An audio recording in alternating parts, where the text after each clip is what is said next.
From Cardinal Television Studios, I'm Donovan Ruther, and this is your Fisher News Brief.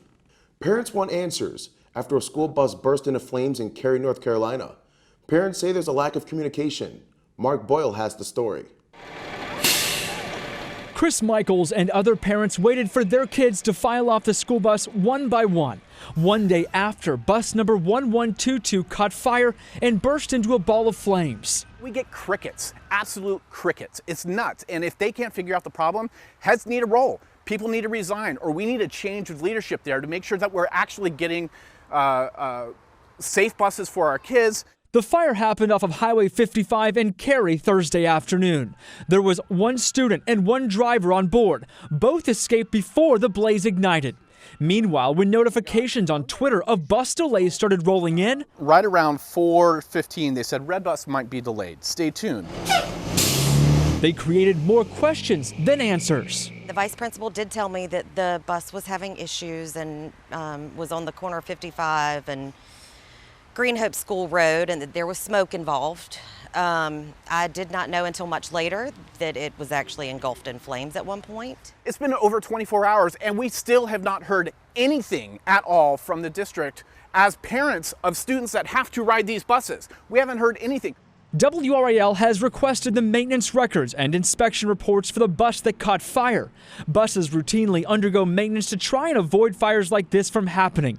It's unclear right now what sparked the blaze, but those who live near Lansdowne and saw the smoke and flames are just thankful no one was hurt. Transportation officials from the school district and the State Department of Public Instruction are investigating the cause of the fire. A school district spokeswoman said early indications pointed to a failure in the air conditioning system. Electronics retail giant Best Buy says it's planning to hire thousands of people for the holiday season. That's according to a recent posting on the company's blog. To find people, Best Buy is hosting nationwide job fairs this Thursday and Friday from noon to 7 p.m. local time. All U.S. stores will participate in Best Buy's holiday hiring fair. The event is very flexible. They're accepting walk-ins, or you can reserve an interview spot. You can apply online or in the store, with interviews the same day. You might even get hired on the spot. Best Buy is also in search of distribution center workers. The company is holding warehouse position job fairs on Thursday in several cities. Oprah Winfrey donated $13 million to her scholarship program at Morehouse College in Atlanta. Oprah made the announcement while speaking to scholars on Monday. Seeing you young Oprah Winfrey scholars here today has moved me deeply. I am so proud of you. I'm proud of everybody in attendance at this school who is seeking to know more clearly who you are, the value you hold, and how you will share that value with the rest of the world. I was really surprised to learn that it's been 30 years since I made that $12 million donation to Morehouse. And so today, I would like to add $13 million to that. The Oprah Winfrey Scholars Program started in 1989.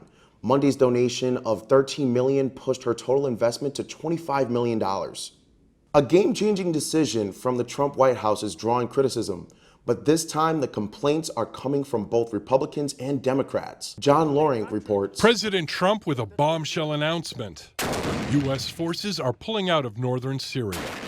Well, we've been in Syria for a long time, and it was supposed to be a very short hit, and a hit on ISIS, but it didn't work out that way. They never left. This move, an extreme shift in foreign policy, effectively gives Turkey the go-ahead to strike the U.S.-backed Kurds. They're going to try to kill as many Kurds as they possibly can. This has been a festering wound with the Turks for a long time. The Kurds have been a longtime U.S. ally and have played a strategic role in the fight against ISIS in the region. My colleagues on both sides of the aisle are very stupefied. I mean, where did this come from? He's sending a message to our allies and our partners around the world that you can't rely on us, you can't depend on us. Senate Majority Leader Mitch McConnell urged the president to reverse the decision, releasing a statement saying, American interests are best served by American leadership, not by retreat or withdrawal. House Speaker Nancy Pelosi releasing a similar statement, saying this action poses a dire threat to regional security and stability. It will lend to a greater surge within the ISIS opportunities to continue to attack. This is devastatingly bad. I'm John Lawrence reporting. Although the U.S. is pulling troops back, officials stress that the country does not back a possible Turkish takeover of Syria. The diplomatic spat with China over a tweet from a basketball team owner supporting pro-democracy protesters in Hong Kong is heating up.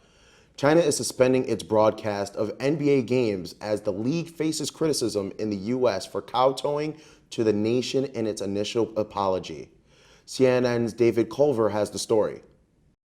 We are not apologizing for Daryl exercising his freedom of expression. NBA Commissioner Adam Silver standing behind Houston Rockets general manager Daryl Morey after growing backlash over the league's handling of a tweet Morey posted in support of Hong Kong protesters. The long-held values of the NBA are to support freedom of expression, and certainly freedom of expression by members of the NBA community. I don't think it's inconsistent on one hand to be sympathetic to them and at the same time stand by our principles. Silver stressing this is not about money and that he is not willing to jeopardize the league's values. I understand that there are consequences from that exercise of in essence, his freedom of speech. And we will have to live with those consequences. This comes after China's state media announced it would halt broadcasting all NBA preseason games and slamming the NBA, stating, "We express our strong dissatisfaction and opposition to Silver's stated support of Morey's right to speech. We believe any remarks that challenge national sovereignty and social stability do not belong to the category of free speech." Morey's tweet set off a firestorm in China after he tweeted his support for Hong Kong protesters. China demanded a clarification of the tweet, which has since been deleted, and the NBA responded by calling the post regrettable. The Chinese government responding to the NBA, saying it's not going to work if you have exchanges in cooperation with China but don't understand Chinese public opinion. Many U.S. politicians on both sides of the aisle slammed the NBA's response.